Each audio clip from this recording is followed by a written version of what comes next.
In March of 2020, the Vatican opened archives that were sealed for 500 years. What I found inside changes everything we know about World War II. Among the released were 16 million documents detailing Pope Pius XII's entire World War II papacy. For 80 years, the Church said they just needed time to organize the documents. One of the Vatican archives that will be opened on March 2, according to Pope Francis' indication, is the historical archives of the Secretary of State relating to relations with states. Why is this archive important, and what does it contain? The archives of this section for relations with states are important, above all because of the insights in terms of historical continuity that they offer us. We've got an archive here that has its origins in 1814. It brings together the archives formerly of the Sacred Congregation for the Extraordinary Ecclesiastical Affairs of the Church, which was followed on then by the Council for the Public Affairs of the Church, which then eventually becomes the section for relations with states, as it is today. So you've got a whole continuity of documents going back from the beginning of the 19th century right up to the present day, of which normally the part would be open would be up to 1939 with the death of Pope Pius XI. Now, Pope Francis decided to open up the archives as quickly as possible to the end of the pontificate of Pope Pius XII, 1958. They finally opened the doors on March 2nd, 2020, just as the entire world went into COVID lockdown. A coincidence or the perfect time to bury a secret? Because researchers who got inside discovered something they never wanted public, including one document that proves the Vatican made a deal with Nazi officials. Eugenio Pacelli became Pope Pius XII in March 1939, just months before Hitler invaded Poland. As the world burned, the Vatican declared itself an island of neutrality. While 6 million Jews were murdered, the Pope remained silent. His defenders claimed he used quiet diplomacy to save lives. His critics called him Hitler's Pope. The only way to know the truth was in his personal files, and the moment he died in 1958, they were sealed. Until now. You need to understand what they were hiding. The first thing researchers found were the letters. Thousands and thousands of desperate pleas from Jewish families begging Pope Pius XII for help. The Vatican kept every single one. The Vatican recently digitized 170 volumes of these letters. They point to them as proof that they were helping. They even call it Pacelli's List to make you subconsciously contrast it with Schindler's List. But when researchers read the files, they found the opposite. A series of recently opened Vatican archives are shedding new light on the relationship between Pope Pius XII and Adolf Hitler as he led Nazi Germany during World War II. Amna Nawaz looks at what we are learning and how it changes our thinking about the Vatican during that time. Judy, in 2020, the Vatican released millions of documents on Pope Pius XII that were previously hidden from public view.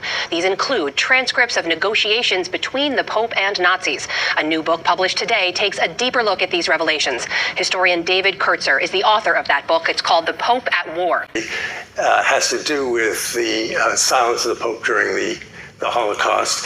And just to give some of you may be familiar with some of this, but it was kicked off in a way by the 1963 play by the German playwright Ralph Hochhuth. The Deputy was forbidden in Italy, so could not be performed there, but was performed throughout much of the rest of the world. And that portrayed a pope who, despite pleas, including from other Catholic clergy, refused to speak out against the Holocaust as it was happening. It's not a record of who they saved. It's a 2,700 case database of who they ignored. They found that help was overwhelmingly prioritized for one group, Jewish people who had converted to Catholicism. If you hadn't converted, your letter was filed away. But it gets worse.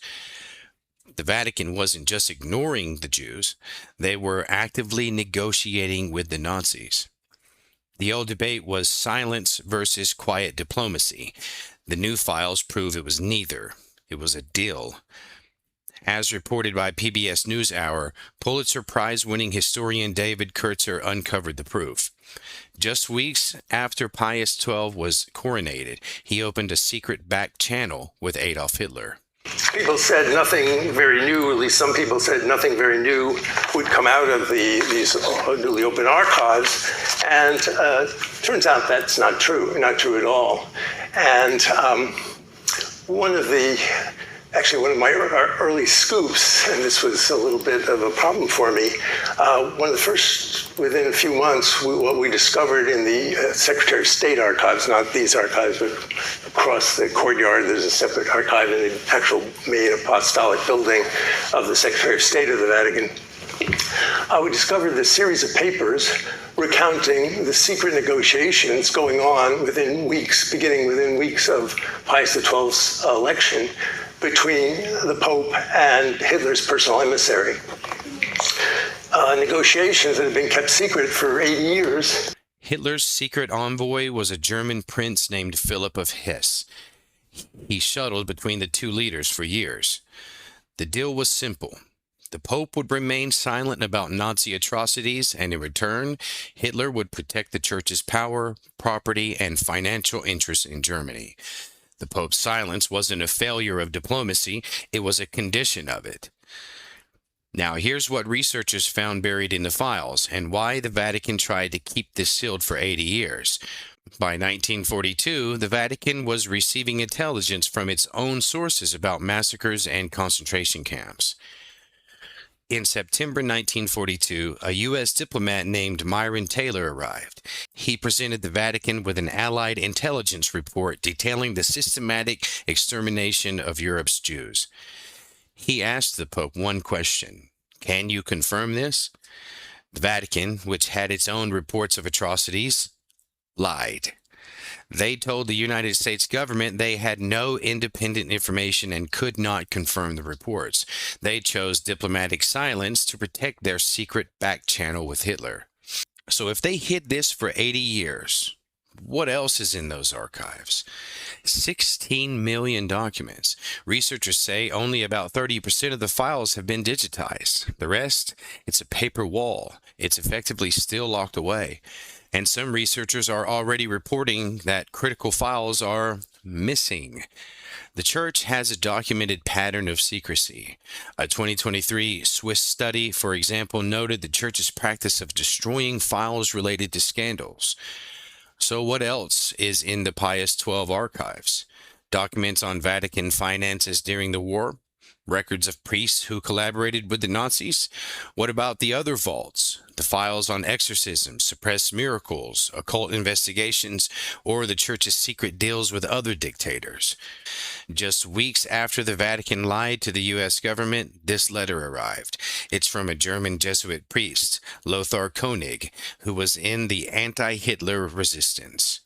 It was sent directly to the Pope's personal secretary. This wasn't a rumor, it was a trusted intelligence report, and the details are sickening. It explicitly describes the SS gassing up to 6,000 Jews and Poles daily at the Belzec death camp. It even mentions the ovens. This was indisputable proof of industrial-scale extermination sitting on the Pope's desk. His response? Days later, in his Christmas address, he spoke vaguely of injustice.